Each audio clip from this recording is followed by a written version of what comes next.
All right. Happy Thanksgiving week, everybody. We're here on Tuesday for Facebook Live because we were at the racetrack yesterday with Jay Zilla. Jay Zilla Track Days at Barber Motorsports Park. Had a great time. Thanks for the partnership, guys. We love it.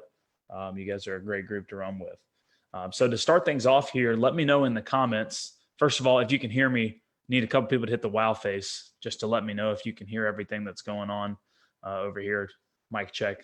Everything's working from my end. Just want to double check. What racing series gets it? I want to know what your opinion is. What racing series out there right now is doing the right stuff? They're engaging with fans. They've got a compelling product. I want to know your opinion. I have my own opinions as well, but I'll let you know what I think. This week's show, guys, is brought to you by Not Famous Racing Driver. If you guys haven't seen the Not Famous Racing Driver swag, this stuff is awesome. I bought their t-shirts, bought one of their t-shirts probably a year ago, and I've been wearing it all the time. My wife thinks I'm ridiculous when I wear it, and I love that. So I now have the hoodie, thanks to Davin Sturdivant and the guys at Not Famous Racing Driver. We're going to be doing more stuff with them in the future.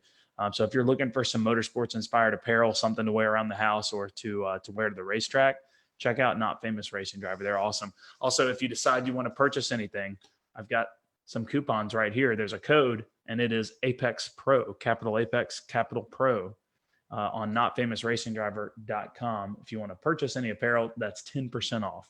Everything on their website, all of their swag, all of their apparel. I'm going to drop a link to their website here, and make sure to share that with your friends. If you see anybody walking around with this stuff on, don't get left out. It's just a celebration of, I do this because it's fun. I'm not doing this to be the next Michael Schumacher, right? I just love racing. Let me know in the comments what racing series gets it. I want to come back to that later and kind of have a topic of conversation on that. What racing series is doing the right things, attracting new fans, doing stuff that's different. I'm a big fan of the modern IndyCar series as an example. I think they're doing the right things right now. The Roger Penske's just come in there and bought the Speedway and the series. So that would probably be my pick, but I want to know what you think. And also what series is not doing it. Let me know in the comments below. So tonight we're going to cover how to find the low-hanging fruit in my data. Now this is a topic that we can address in a lot of different ways. So what I'm going to do is look at three different things. We're going to look at three different methods that we can use, three different data channels, if you will, in the Apex Pro app that we can use to identify that low-hanging fruit. So maybe especially relevant if we're at a new racetrack or driving a new car. All right, so if you're at a new racetrack or driving a new car, this is stuff that's going to pop up really easily. Or if you're still, in the novice phase of your learning curve. So if you know you're still well under what your car can do and you've recognized that. So before we do all this, guys, what I'm going to ask you to do is have an attitude change. Change your attitude. And a lot of you out there have great attitudes. Even if you do, we have to work on this every day, every single day, right? We have to be really, really humble and really honest with ourselves about what we're doing in the car. Was my foot at full throttle or not? Was I coasting and relieving the throttle slowly before I went to the brake pedal or not, right? We have to be able to be honest with ourselves about that. And that's the attitude that we have to have. If you don't have that attitude, none of this stuff I'm about to cover is going to work. Might as well not even have data in your car. All right. You got to be able to look at yourself in the mirror and understand that there is a fast way to drive the car, and you can drive the car that way. You just have to learn what you're doing. You have to learn what habits you have. You have to learn those habits so that you can break them. Otherwise, these three things we're going to cover, they're not going to help you.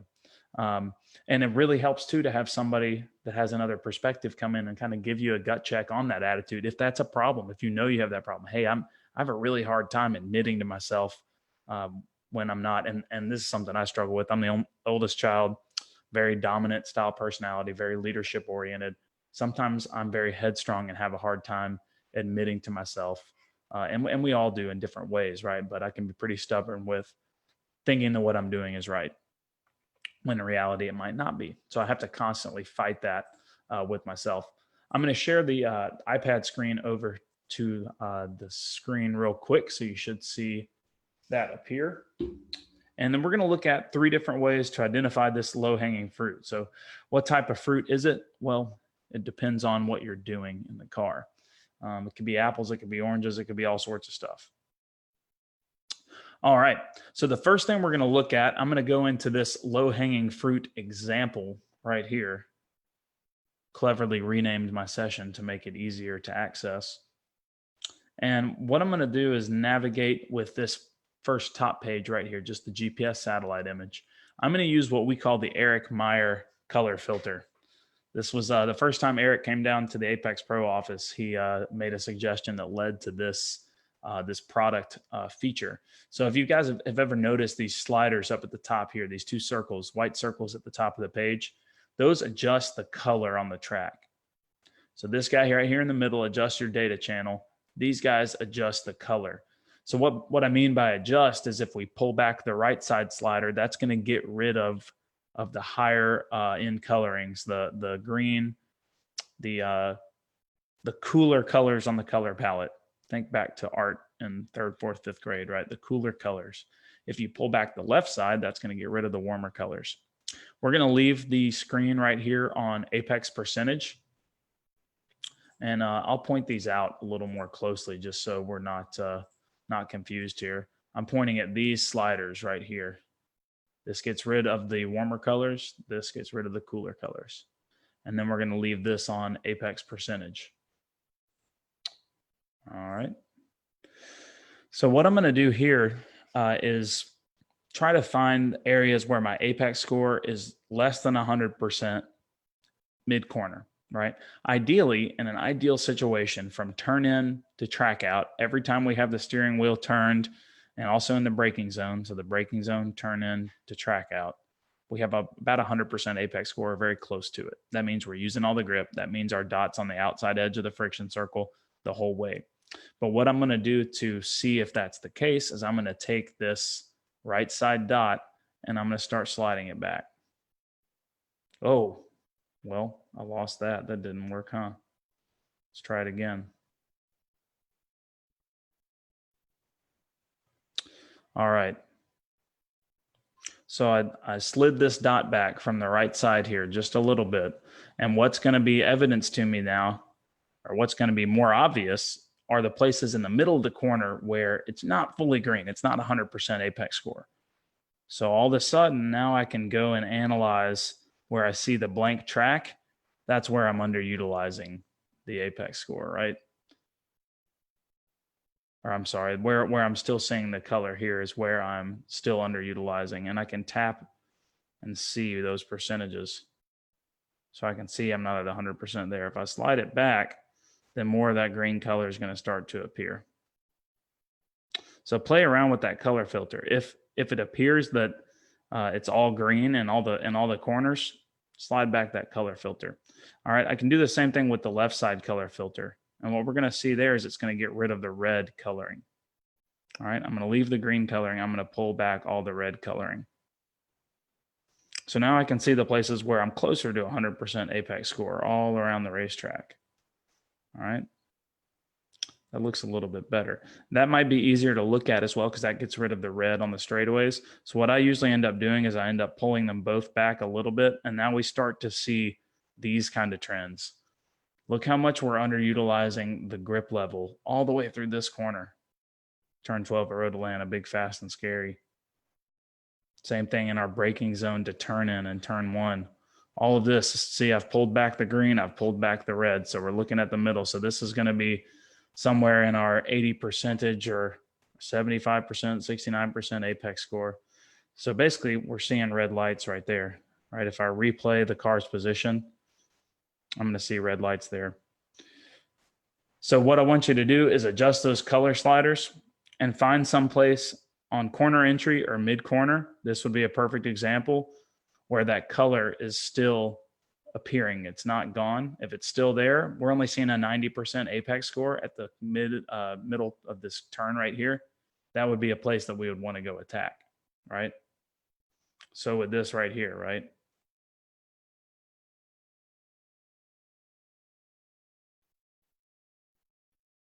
All right. So that's apex percentage with the color slider. The slider is important because this is something we can do super quick. Low hanging fruit. Okay, I see these yellow and lighter green color places. Those are the places where I'm not using the grip. That's it. Pull those color sliders in. Look for the places that are yellow and green. And then you'll be able to find the places where you're underutilizing the grip. If you guys have any questions, I'll look at those in a minute. I apologize if I haven't gotten to any or if I've missed anything. So number 2 we're going to go to right here is going to be our speed trace. So we're already on the screen. I'm going to slide my color sliders back to normal. I'm going to look at the speed trace. I'm going to pull up a tool here. So this is our speed trace down here, and we'll do another episode on what the speed trace is.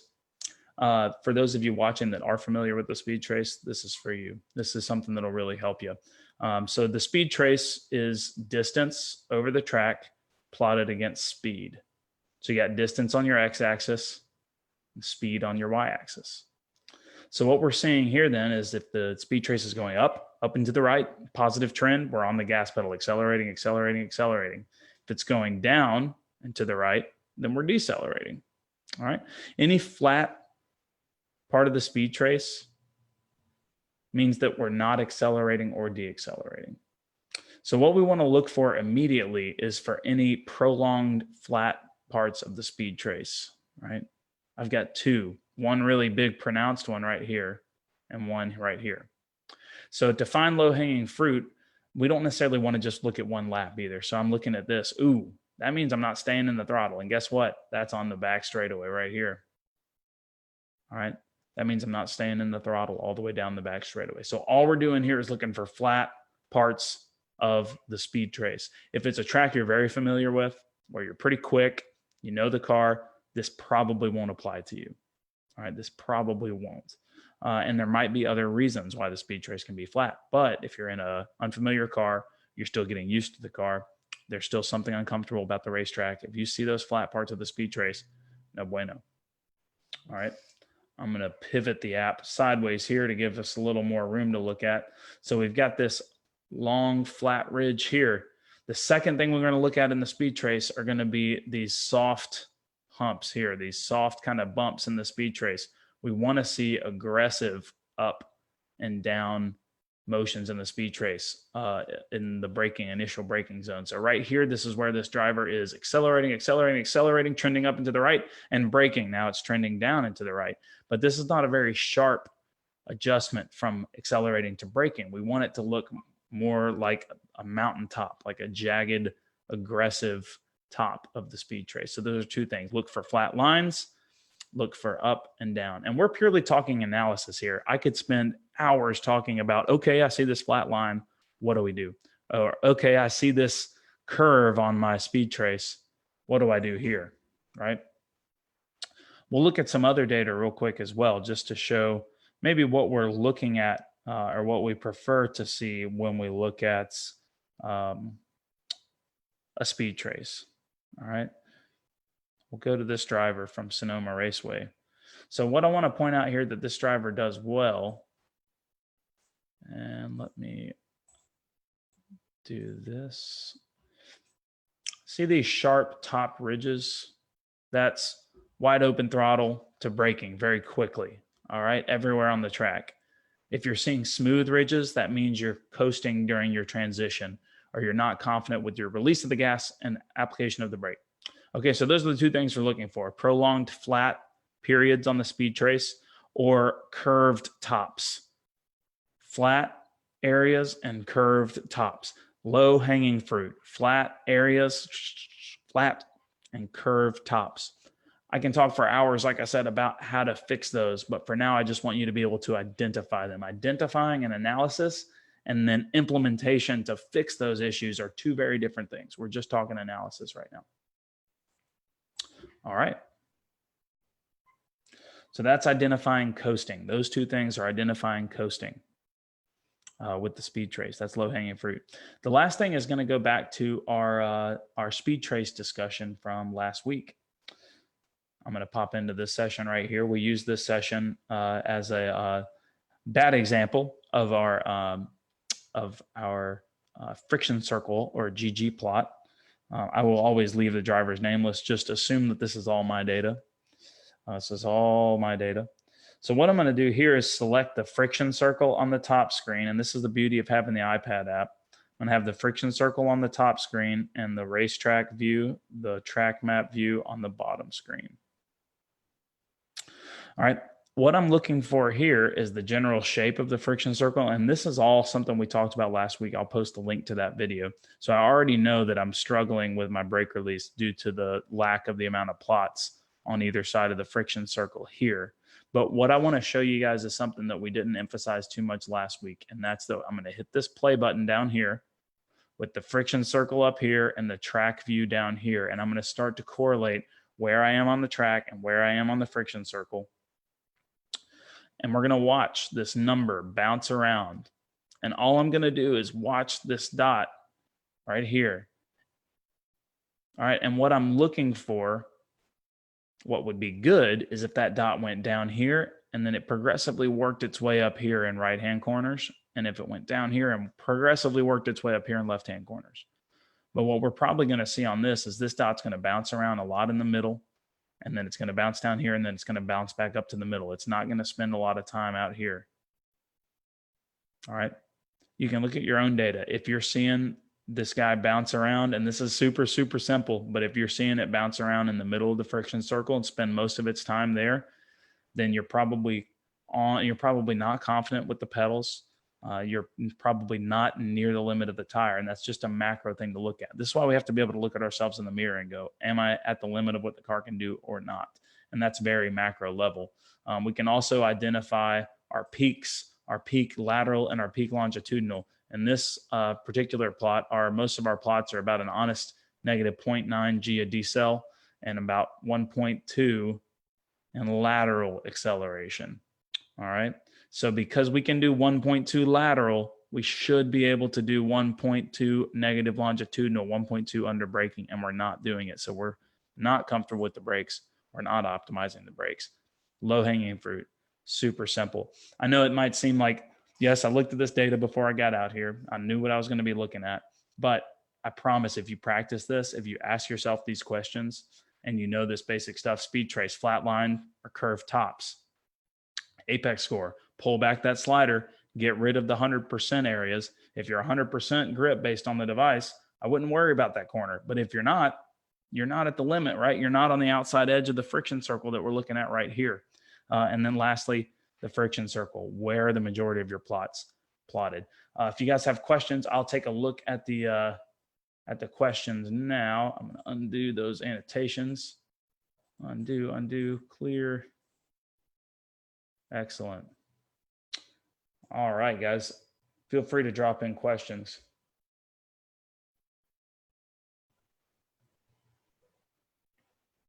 Clifford said, I assume you'd see flatter tops in the speed trace and lower horsepower cars. Yes, absolutely.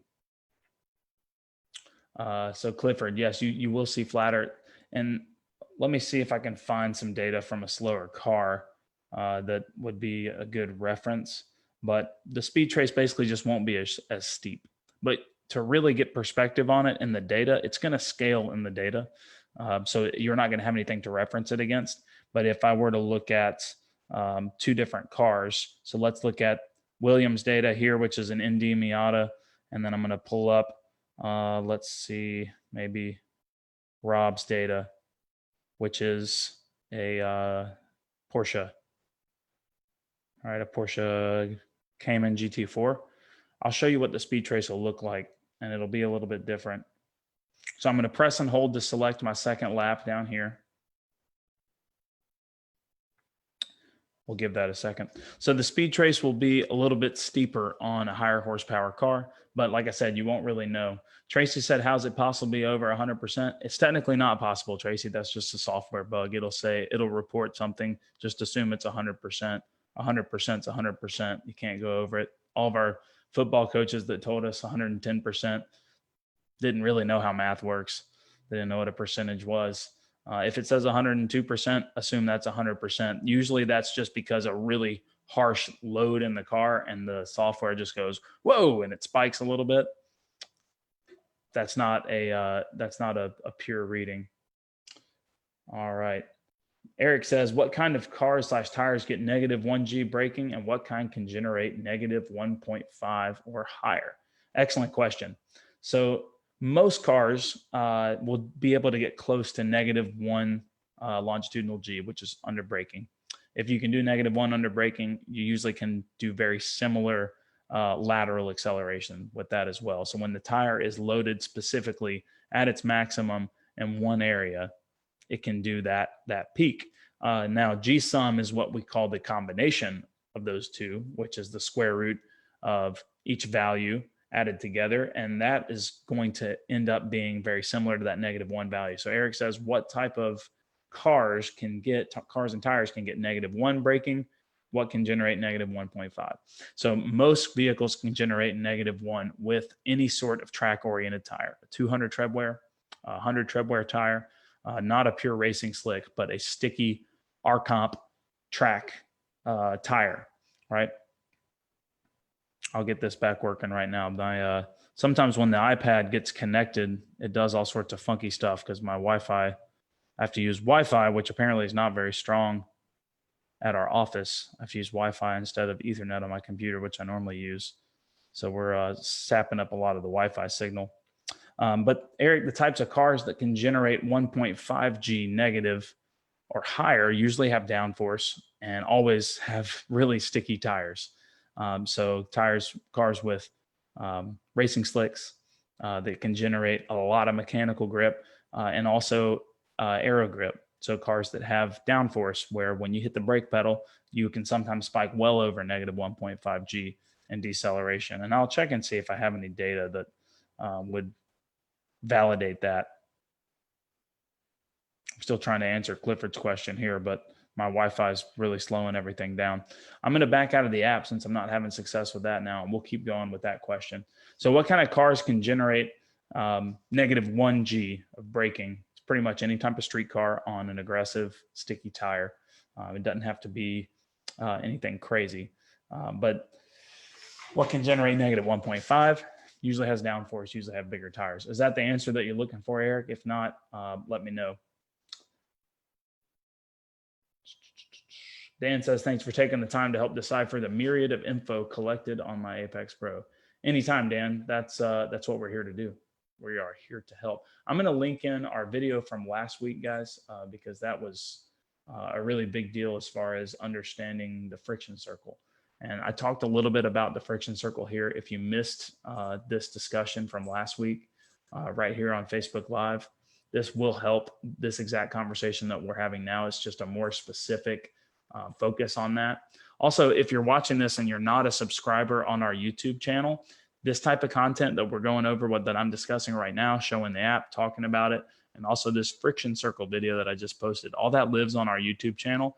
I would recommend subscribing. You'll get notifications when we post new content. So stuff like this comes directly to you and you can watch it in your own time. It won't necessarily always be live content, but you can drop comments on YouTube as well, and we'll hop on there and answer those. So feel free to let us know. Does anybody have any other questions versus some of the stuff that we've talked about? So we talked about using Apex Score to identify areas where you're not at the limit of the tire. I like to use the slider in the top of the screen, pull back from 100% back closer to where you're looking at a maximum of about 90% Apex Score. And if you're not between 90 and 100% Apex Score from the entry to the exit of the corner, then that's a place where you can really utilize more of the tire's grip. And that's a very macro level of looking at it, but it's very quick and easy. You can even hit the replay button and watch the lights go around the track and pay attention to where you see red lights and in which corners. And I would just focus on which corners you see the most red lights. Hey, I'm seeing a handful of red lights in turn 5 at Road Atlanta or turn 1 at Mid Ohio. What am I doing? And then go analyze that. What I touched on at the beginning, guys, was attitude is key. If you don't have a winning attitude here, and by winning attitude, I mean, all I want to do is go faster. I want to get better. I don't care what it takes as far as what I have to tell myself or how honest I have to be with myself, right? Because the first thing we have to do is to drop our egos at the door, right? We have to build up our confidence by really honing our craft and learning our skill. And we only do that if we leave our emotions as far out of it as we can. Not easy to do. We all bring that with us, right? So just work on that every time you're going through this. Look at your data on your own. I like to look at my data if I'm working on just me. I like to look at my data before I talk to anybody else about my driving. And that's because I don't mind looking at my data myself and going, ooh, man, I'm coasting a little bit into 5. My speed trace is going up and then it flattens a little bit before I brake, right? I don't necessarily want to start talking to someone else and then have them ask me what I'm doing into 5. And then all of a sudden I go, well, I'm braking at the 2, right? I wasn't. I was coming off the brakes at the 3 and applying the brakes at the 2, right? That's what we need to start doing at the track, right? Internalize what you're doing, learn your habits, and then you can talk about it afterwards. But sometimes that communication with others can kind of make these issues worse and not help us solve these problems. Guys, I already posted about it. I want to know what racing series you think are getting it right. And we'll keep talking about this. This isn't the first time I'm going to ask it. And mainly it's because I just want to have a conversation about it. I think the progression of our industry is really important. I think changing the motorsports landscape is changing, and we need to have that conversation because it affects all of us at the grassroots level, what's going on at the pro level as well. Eric says, does the track map slider in the upper right-hand corner work for channels other than Apex Score? Yes, the slider in the upper right-hand corner of the app works for everything. It's a color slider. So even if you go to longitudinal G, lateral G, or if you have the OBD2 reader, it will also work on those. We just released, thanks for mentioning that, Eric, because we just released an update to the app, one yesterday and another one today that fixed some issues with the one that came out yesterday. And those both have to do with the OBD2 module. You can now actually see what gear you're in if you use the OBD2 module. And that's really cool. So I'm going to go through a session here. I'm going to share it once I get it pulled up, and I'll show you guys how that works really quickly. And then we will wrap this up. Sometimes funky stuff happens when I share the iPad to the computer. So just bear with me here, but this shouldn't have issues. What I experienced earlier was the first time I had that particular technical issue. Okay, so I'm looking at a data session that has an OBD2 device with data recorded on it. The way I know that is by going to my data selector right here in the middle, and I'm going to scroll down. When I see RPM or TPS, I know that I've logged OBD2 data. All right. I'm going to go all the way down to gear at the bottom of the screen right here. Now, gear is going to tell me which gear I was in on the track. Each color represents a different gear. Red is going to be the lowest gear, and I can tap that and see the number. Second gear, third gear is yellow, fourth gear is green. So if you're logging Apex Pro OBD2 data and you pull up gear right here and it's not the correct gear, it'll usually say 1, 2, 3 instead of second, third, and fourth. It'll say first, second, third, or it's basically just computing speed and RPM, and it's trying to decipher which gear you're in, but it might not understand that you put around in first gear and then you accelerate to the top of first gear, right? So the way that we fix this is, and this is actually easier on the iPhone, but if I go to the scatter plot, friction circle, ggplot page, and I go to, let's see, speed and RPM and gear, speed, RPM, gear, this gauge up here appears. On the app that came out this morning, this is not on it. The app that came out this morning, all you have to do is select gear on this channel right here. But you can tap this little gear button and you'll get to configure your gearing. So now I'm going to go to speed versus RPM.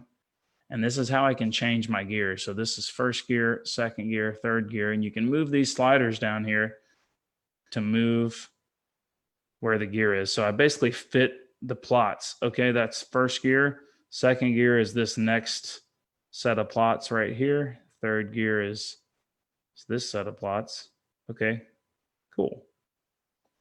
Now I can go down to gear on the track down here, and it's going to represent the proper gear. I'll do more on that. I just wanted to share that with you guys because that's something that just came out.